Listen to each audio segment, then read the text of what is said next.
Assalamualaikum warahmatullahi wabarakatuh. Selamat malam. Jumpa lagi dengan saya Aldi di channel Mereka Ada. Dimanapun kalian berada, saya doakan semoga kalian dalam kondisi sehat dan selalu diberikan kemudahan dalam menjalankan segala aktivitas. Di kesempatan kali ini saya akan bercerita tentang kematian tragis di area perkebunan teh milik pemerintah yang letaknya di bawah kaki gunung. Namun sebelum saya mulai bercerita, pastikan teman-teman sudah support channel Mereka Ada dengan cara menekan tombol subscribe dan menyalakan lonceng notifikasinya, supaya teman-teman gak ketinggalan setiap video yang upload di channel ini. Sudah siap? Kalau begitu, tanpa banyak basa-basi lagi, mari kita mulai ceritanya.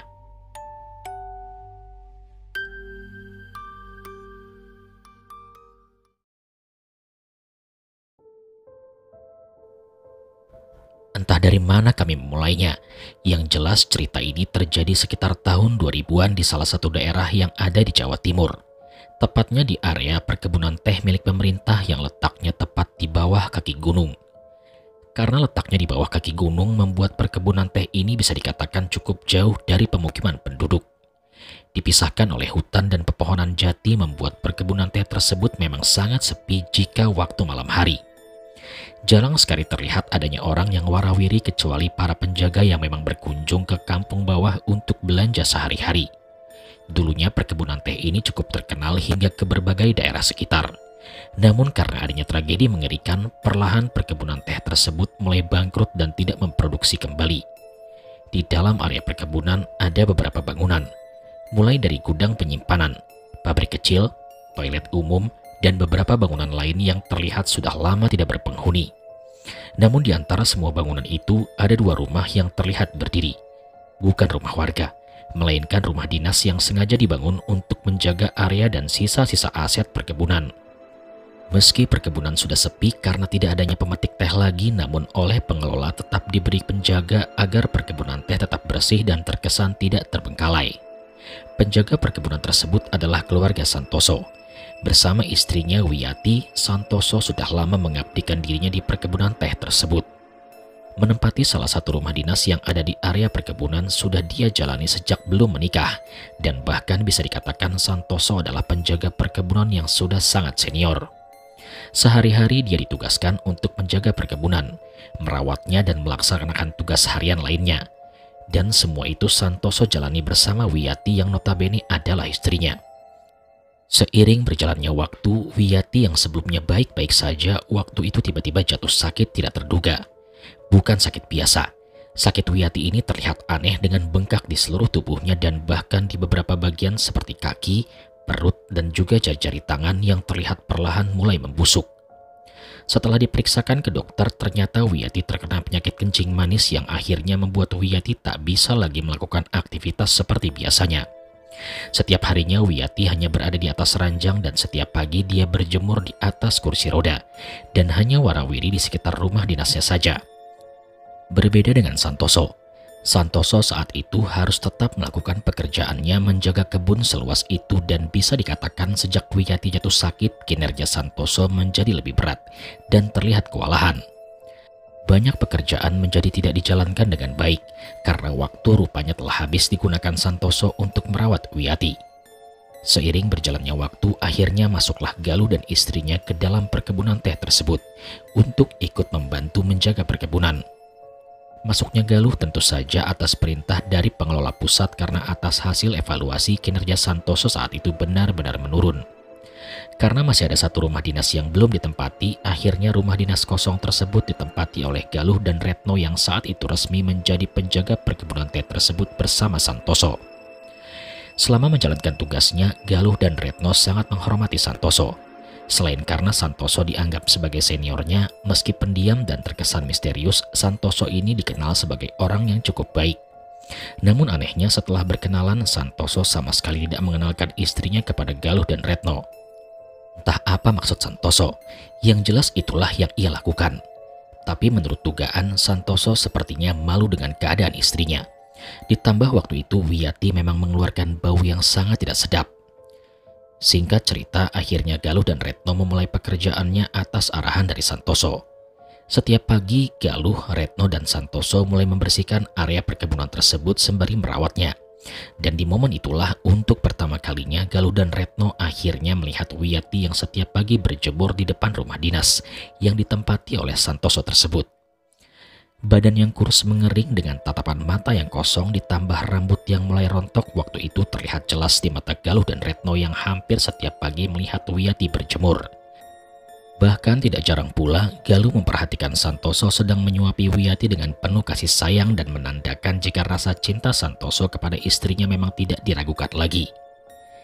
Singkat cerita, setelah 1 bulan kemudian akhirnya semua kejadian itu pun bermula. Sebuah kejadian yang pada akhirnya membuat perkebunan tersebut tutup dan tak lagi ada penghuninya. Jangankan menghuni, mendekat saja tak ada satupun orang yang berani melakukannya. Benar sekali, malam itu hujan turun cukup lebat. Galuh yang sebelumnya tertidur lelap tiba-tiba dikejutkan dengan suara Santoso yang terdengar memanggil namanya dengan sesekali menggedor pintu rumahnya. Mendengar hal itu, dengan sigap Galuh dan Retno membuka pintu rumah dinasnya yang ternyata Santoso memberikan kabar bahwa istrinya Wiyati sedang sakaratul maut. "Tolong, istriku sedang sekarat," ucap Santoso dengan kencang. Tidak menunggu waktu lama, mereka pun akhirnya bergegas ke rumah Santoso dengan mata Galuh yang masih sempat melirik ke arah jam dinding yang waktu itu sudah menunjukkan pukul 8 malam. Sesampainya di rumah Santoso, Galuh dan Retno tentu saja seketika terkejut. Matanya terbelalak, dahinya mengerut dengan seluruh tubuhnya yang mulai bergetar perlahan. Bagaimana tidak, dengan mata kepalanya sendiri mereka melihat Wiyati benar-benar terlihat menggelinjang. Bola matanya memutar, mulutnya menganga seperti sedang ingin mengucapkan sesuatu, namun terlihat sangat kesulitan. Yang bisa didengarkan hanyalah kata tolong yang sesekali terdengar berulang-ulang. Melihat hal itu, tanpa lama-lama lagi Retno seketika meraih tangan Wiyati. Dengan sigap Retno membisikkan syahadat tepat di telinga Wiyati dengan tubuh Retno sendiri yang juga sudah bergetar tiada hentinya. "La ilaha illallah, ayo Bu, ikuti saya. La ilaha illallah," ucap Retno terbata-bata. Di sisi lain Santoso terlihat diam. Tubuhnya mematung seolah masih tidak percaya jika istri yang dia cintai malam itu sepertinya menghadapi malaikat maut yang sedang berusaha menarik nyawanya. Dengan tidak mengeluarkan satu patah kata pun, Santoso malam itu tetap bersandar di dinding kamarnya sembari tatapan kosong sangat nampak dari kedua bola matanya. Tidak berhenti sampai di situ saja. Wiyati malam itu sesekali juga terlihat melotot dengan tatapan matanya yang menatap tajam ke arah Retno. Dengan penuh kesabaran, Retno terus saja membimbing Wiyati untuk membacakan syahadat. Dengan sesekali dia meremas tangan dan kaki Wiyati yang malam itu terus saja menggelinjang. Sangat berbeda dengan Galuh. Bukannya membantu Retno, Galuh malam itu malah terlihat kebingungan tidak karuan. Matanya terus saja memperhatikan sekitarnya, dengan sesekali dia mengusap leher bagian belakangnya menandakan jika malam itu Galuh seperti sedang merasa tidak nyaman. Hal itu bukan tanpa alasan, karena saat itu Galuh pun tahu jika malam itu adalah malam Jumat Kliwon, yang dimana menurut kepercayaan jika ada orang yang meninggal di malam tersebut, konon katanya jenazahnya akan menjadi incaran setan. Namun tidak hanya setan, manusia yang sedang menjalani ilmu hitam juga katanya akan memburu jenazah yang meninggal di malam sakral tersebut. Dengan memikirkan semua itu, tatapan mata Galuh terus saja melihat ke arah dalam dan juga sesekali menatap ke arah luar rumah dinasnya.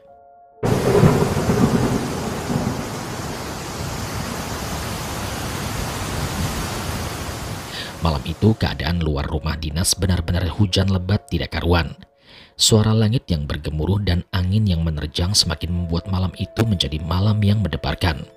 Ditambah di sela-sela suara hujan yang turun dengan lebat, Galuh juga melihat anjing peliharaannya terlihat terus saja menggonggong tidak beraturan.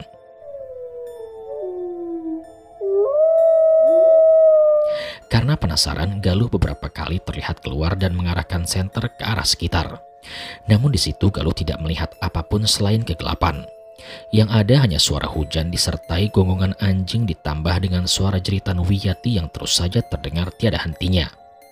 Dengan perasaan yang tidak tenang, Galuh kembali masuk ke dalam rumah dinas Santoso dan kembali ikut menatap tubuh Wiyati yang malam itu semakin lama sudah semakin tidak terkendali. Dan puncaknya tepat pukul 20.30 malam, Wiyati akhirnya menghembuskan nafas terakhirnya. Tubuhnya yang semula bergelinjang malam itu seketika diam. Anjing yang sebelumnya menggonggong dengan kencang waktu itu juga seketika tenang. Ditambah hawa di dalam rumah yang sebelumnya panas malam itu juga berubah menjadi dingin disertai hembusan angin yang sesekali terasa menerjang. Kematian Wiyati tentu saja disambut isak tangis oleh Santoso yang puncaknya Santoso benar-benar terlihat blank dan hampir pingsan karena seolah masih tidak percaya dengan kepergian istrinya. Dengan memeluk tubuh Wiyati, Santoso malam itu menangis histeris dengan terus mengucapkan rasa penyesalan dan kata maaf yang terus saja terdengar berulang-ulang tiada hentinya. Malam itu Wiyati meninggal dengan keadaan banyak sekali luka busuk di bagian tubuhnya.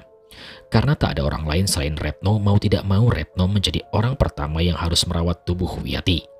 Ditambah karena Wiyati adalah istri dari Santoso yang notabene adalah senior di tempat kerjanya, membuat Retno sepertinya sudah tak ada pilihan lain selain harus membantu mempersiapkan jenazah Wiyati. Singkat cerita, dengan tubuh gemetar hebat, Retno mulai membuka satu persatu kancing baju Wiyati. Dan di momen itulah Retno melihat dengan mata kepalanya sendiri jika luka pada tubuh Wiyati tersebut terlihat sangat mencurigakan. Selain membusuk, bentuk kosong di dada Wiyati seperti membentuk sebuah pola atau lambang yang terlihat cukup aneh dan mengherankan.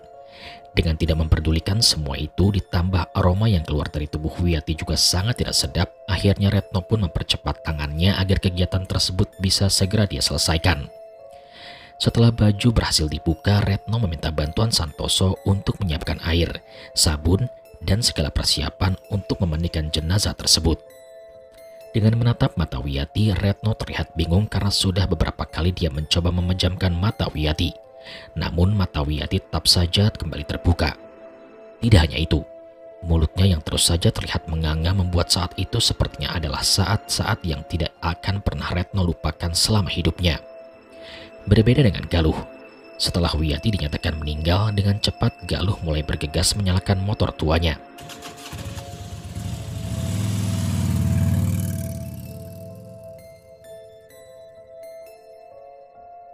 Dengan memacu menembus hutan, Galuh menuju kampung bawah untuk memberi kabar tentang kematian Wiyati tersebut kepada warga.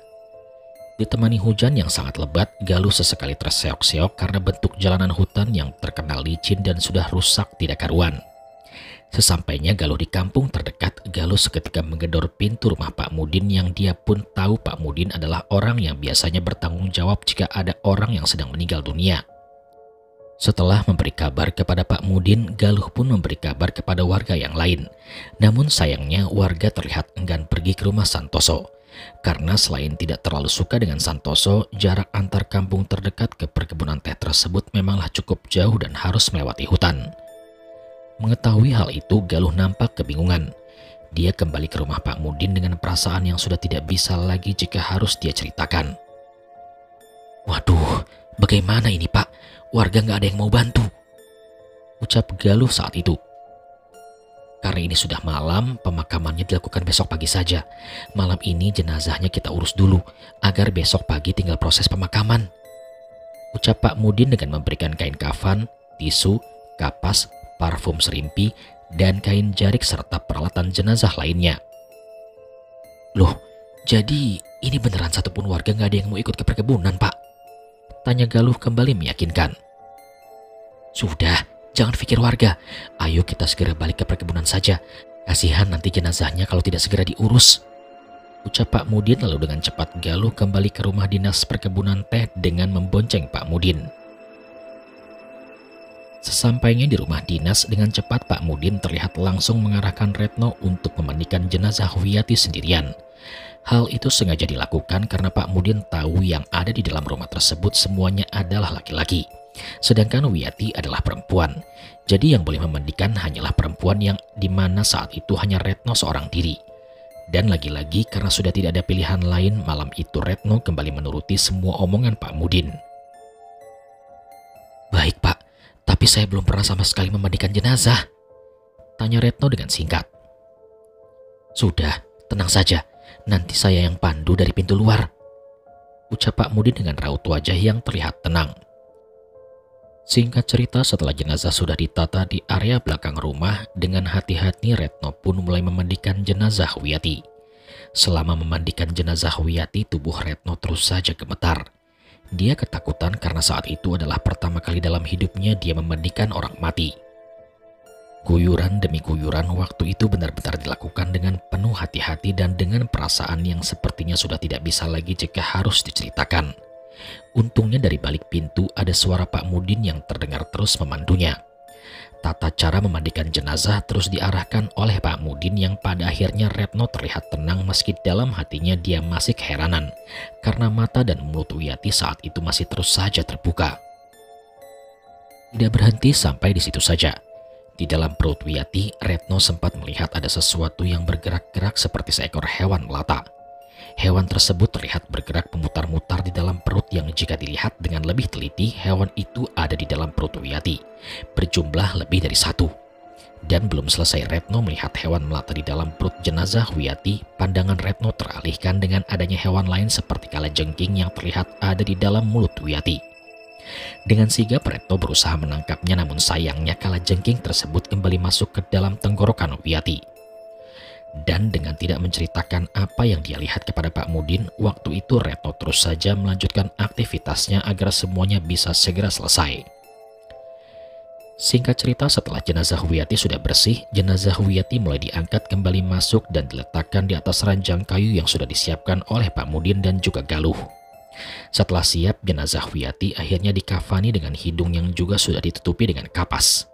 Dengan mata yang masih terbuka dan mulut tetap menganga, jenazah Wiyati malam itu akhirnya berbaring rapi di ruang tamu rumah dinas Santoso dan puncaknya Pak Mudin, Galuh, Retno dan juga Santoso akhirnya mulai mengaji di samping kanan dan kiri tubuh Wiyati.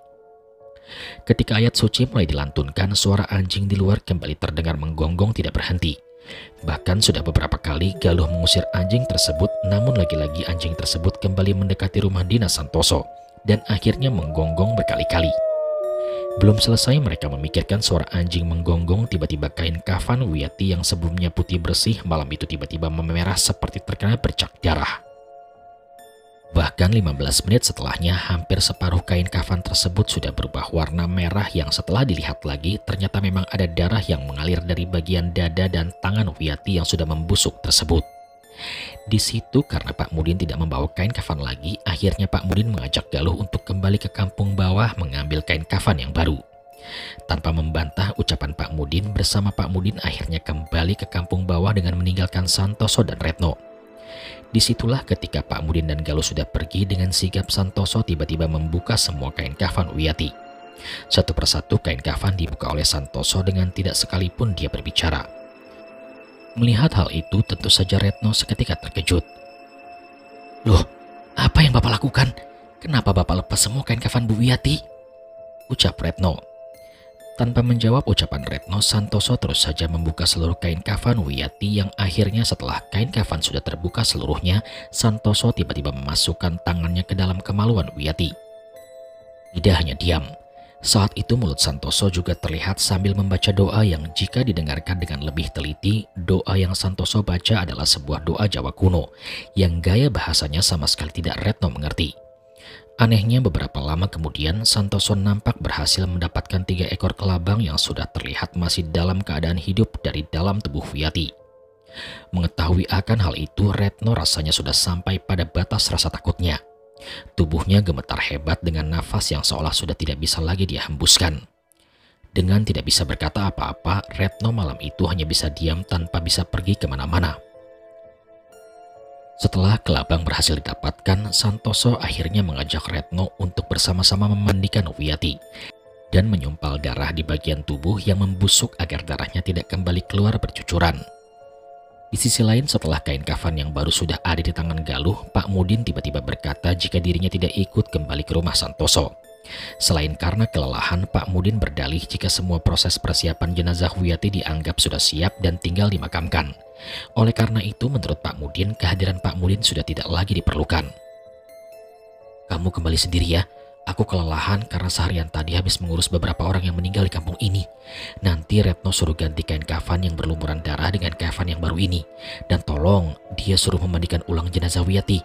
Sudah, tenang saja. Retno sudah bisa kok memandikan jenazah. Besok pagi biar saya perintahkan warga untuk menggali kubur untuk Wiyati. Kalau liang kubur sudah siap, saya bersama warga akan naik ke perkebunan untuk menjemput jenazah Wiyati. Malam ini kamu ajak Santoso untuk terus berdoa dan mengaji di samping jenazah ya, biar dia tenang." Ucap Pak Mudin, lalu dengan pelan dia pun menutup pintunya dan mulai mematikan lampu teras rumahnya. Tanpa menjawab omongan Pak Mudin, Galuh akhirnya kembali perkebunan seorang diri menembus hutan dengan membawa beberapa kain kafan. Selain kabut yang turun dengan sangat tebal, malam itu Galuh sempat melirik ke arah jam tangan yang ternyata waktu sudah menunjukkan pukul 23:30 malam. Aduh, udah hampir tengah malam, balik ke perkebunan sendirian lagi, pikir Galuh dengan raut wajah yang mulai ketakutan. Dan naasnya di tengah perjalanan, Galuh malah bertemu dengan nenek-nenek tua yang terlihat sangat menyeramkan.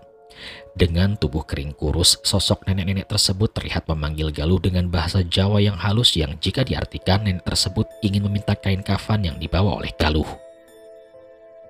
Nak, tolong berhenti sejenak. Nenek minta satu saja kain kafannya, ucap nenek-nenek yang bertelanjang dada tersebut. Dengan semakin mempercepat laju kendaraannya, Galuh sama sekali tidak berhenti dan tidak menghiraukan teriakan nenek-nenek tersebut. Puncaknya, Galuh akhirnya sampai kembali di rumah dinas Santoso.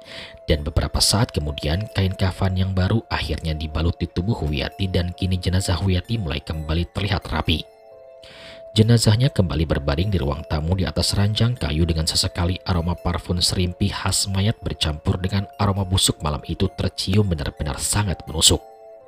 Di situ Retno terus saja memandangi jenazah Wiyati karena saat itu mata Wiyati ini memang tetap saja dalam keadaan terbuka lebar. Hal itu tentu saja membuat pertanyaan tersendiri karena pada umumnya manusia akan menutup matanya jika sudah tidak memiliki nyawa. Dosa apa yang dilakukan Bu Wiyati sampai matanya nggak bisa menutup seperti ini? Pikir Retno dengan sesekali mencoba menutup mata Wiyati dengan tangannya. Disitulah ketika Retno masih memandangi jenazah Wiyati, tiba-tiba Retno melihat jika mata Wiyati tersebut berkedip beberapa kali. Tidak hanya berkedip, kepala Wiyati juga bergerak menoleh ke arah Retno seolah memberikan tanda jika sedari tadi sebenarnya Wiyati masih ada di rumah itu dan tidak pergi kemana-mana. Mengetahui hal itu, Retno seketika menjerit. Dia ketakutan dengan tangannya seketika meraih tangan Galuh yang saat itu ada di belakangnya. Melihat tingkah Retno, Galuh tentu saja mengarahkan pandangannya ke arah jenazah Wiyati. Yang ternyata malam itu jenazah Wiyati juga sudah menoleh dan menatap ke arah Galuh dan Retno sambil tersenyum. Mengetahui hal itu, Galuh ikut berteriak. Dia menyeret tubuh Retno dan bergegas ingin segera keluar dari rumah dinas Santoso. Namun anehnya Santoso cukup tenang melihat keadaan istrinya yang terlihat seperti kembali hidup. Santoso kembali segera memegang kepala Wiyati sambil mengeluarkan ucapan yang cukup kencang. Keluar kamu, jangan ganggu istriku, dia sudah meninggal. Ucap Santoso sembari tatapan mata melotot ke arah Wiyati. Dan anehnya beberapa saat setelah itu Wiyati benar-benar menutup matanya. Wiyati kembali ke posisinya dan bisa dikatakan Wiyati seolah kembali meninggal seperti sebelumnya. Bahkan jika dilihat lagi, jenazah Wiyati juga seperti memanjang. Hal itu terlihat dari ranjang kayu yang sebelumnya pas, namun malam itu terlihat perlahan mulai tidak pas. Di situ Retno sudah seperti tidak kuat lagi menahan rasa takutnya. Dia menangis terseduh-seduh sambil memeluk Galuh yang malam itu juga terlihat tidak bisa lagi berkata-kata. Namun lagi-lagi, karena tidak enak dengan Santoso, mau tidak mau Galuh kembali menguatkan istrinya untuk tetap bertahan menemani Santoso hingga pagi tiba. Namun sayangnya semua tidak berhenti sampai di situ saja. Tepat pukul 2:30 dini hari, ketika semua orang masih mengaji, tiba-tiba Retno mendengar suara lantunan ayat suci yang terdengar lebih jelas dan lebih bagus dari bacaan yang dia baca bersama suaminya tersebut. Karena penasaran, akhirnya Retno menolehkan kepalanya yang setelah Retno menoleh, Retno seketika berteriak histeris. Karena saat itu dia melihat Wiyati sudah tidak dalam keadaan berbaring layaknya orang mati. Namun Wiyati terlihat sudah dalam posisi duduk seperti orang yang masih hidup. Dia melotot dan wajahnya membusuk sembari sesekali tertawa dengan nampak giginya yang sudah berlumuran darah hitam bercucuran. Tidak hanya itu, dengan pelan Wiyati juga sempat berkata dalam bahasa Jawa yang jika didengarkan isi perkataannya sepertinya Wiyati sedang memberikan sebuah peringatan. Pergilah dari tempat ini jika kamu dan keluargamu ingin selamat. Karena sudah tidak kuat lagi menahan rasa takutnya, Retno akhirnya menyeret Galuh untuk keluar dari rumah dinas Santoso. Dengan tergesa-gesa, Retno dan Galuh berlari ke arah rumah dinasnya sendiri yang memang tidak begitu jauh jaraknya. Di momen itulah Galuh masih sempat melihat dari kejauhan jika anjing yang sebelumnya terdengar menggonggong waktu itu tiba-tiba sudah dalam keadaan tidak bernyawa dengan banyak sekali darah di bagian lehernya. Tidak hanya itu, di sekitar belakang anjing yang tergeletak, Galuh juga sempat melihat adanya sosok pocong yang jika dihitung ulang cukup banyak sekali jumlahnya. "Ya Allah, apa itu? Banyak pocong di sana," ucap Galuh sambil berteriak histeris. Dengan menguatkan semua ketakutan itu, Galuh terus saja berlari tepat di belakang Retno dan puncaknya mereka pun berhasil masuk ke dalam rumah dinasnya dan menguncinya dari dalam. Sepanjang di dalam rumah dinasnya, Retno dan Galuh ini benar-benar menangis ketakutan. Mereka saling berpelukan dengan tubuh yang sudah gemetar ditambah keringat yang sudah keluar bercucuran. "Ini gak hanya tentang jenazah Bu Wiyati, Bu. Sepertinya ini perkebunan teh ada yang gak beres," ucap Galuh yang terbata-bata. Puncaknya dengan terus menahan ketakutan yang ada, Retno dan Galuh akhirnya bertahan di dalam rumah dinasnya hingga pagi tiba. Pagi harinya, Pak Mudin dan beberapa warga akhirnya datang untuk melanjutkan proses pemakaman Wiyati. Di situ Galuh dan Retno sudah tidak berani lagi membuka pintu rumah dinasnya atau bahkan mendekati jenazah Wiyati seperti sebelumnya. Pagi itu mereka hanya mengintip dari celah jendela rumah dinas karena mereka trauma dengan kejadian yang sebelumnya sudah mereka lihat bersama. Anehnya dari kejauhan saat itu nampak Santoso yang seolah mengetahui jika Retno dan Galuh sedang memperhatikan kegiatan mereka. Dengan mengangkat jari tangan ke arah mulutnya, Santoso memberikan tanda agar Retno dan Galuh tidak menceritakan apa yang dia lihat kepada siapa-siapa. Akhir cerita, setelah jenazah Wiyati berangkat ke pemakaman menggunakan mobil pick-up, Retno dan Galuh seketika berkemas dan pergi meninggalkan rumah dinasnya. Hal itu mereka lakukan karena mereka menganggap jika ada hal yang tidak benar di dalam diri Santoso, perkebunan teh, dan segala macamnya. Menurut Galuh dan juga Retno, dengan tetap bekerja di perkebunan tersebut akan bisa membahayakan keselamatannya. Akhirnya kabar mengenai kematian Wiyati sudah terdengar hingga kemana-mana. Setelah kematian Wiyati, tidak ada satupun warga kampung yang mengaji atau membacakan doa di rumah dinas milik Santoso. Hal itu wajar dilakukan karena selain jarak kampung ke perkebunan yang cukup jauh dan melewati hutan, Santoso sempat berpesan jika dia tidak mengadakan pembacaan doa di rumahnya.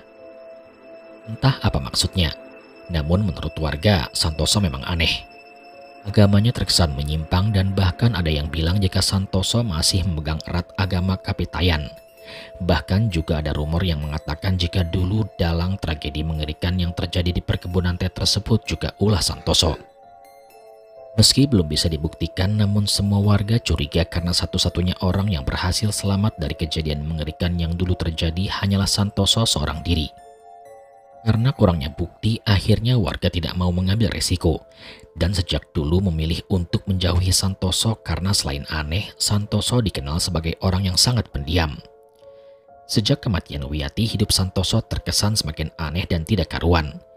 Dia seringkali terlihat berbicara sendiri, mengobrol sendiri dan beraktivitas layaknya bersama seorang lain, padahal nyatanya saat itu di rumah dinas tersebut tidak ada satu orang pun selain Santoso sendirian.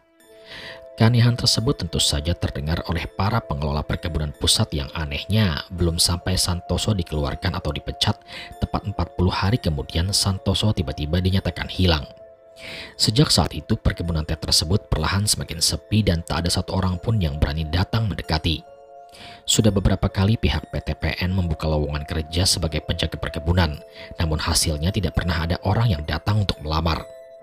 Terakhir kali yang kami dengar setelah kasus Santoso sempat ada pasangan muda yang menempati rumah dinas tersebut.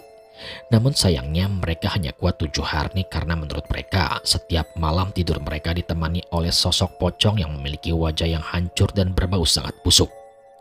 Adanya penampakan puluhan pocong juga menjadi ketakutan sendiri yang akhirnya membuat sudah tidak ada lagi yang kuat dan berani tinggal di area perkebunan. Suara anjing menggonggong di area perkebunan juga kerap terdengar oleh warga sekitar. Hal itu juga cukup membuat bulu kuduk merinding karena mereka pun tahu di area perkebunan tersebut sama sekali tak ada yang pernah melihat adanya seekor anjing. Lantas, apa yang sebenarnya terjadi dengan Santoso dan bagaimana semua itu bermula?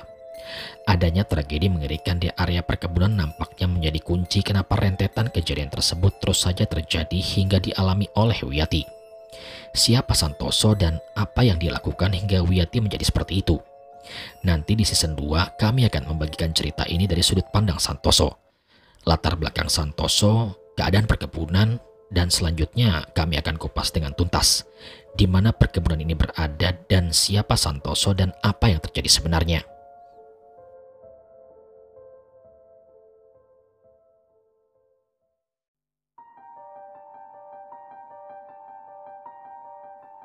Sekian cerita pada kesempatan kali ini.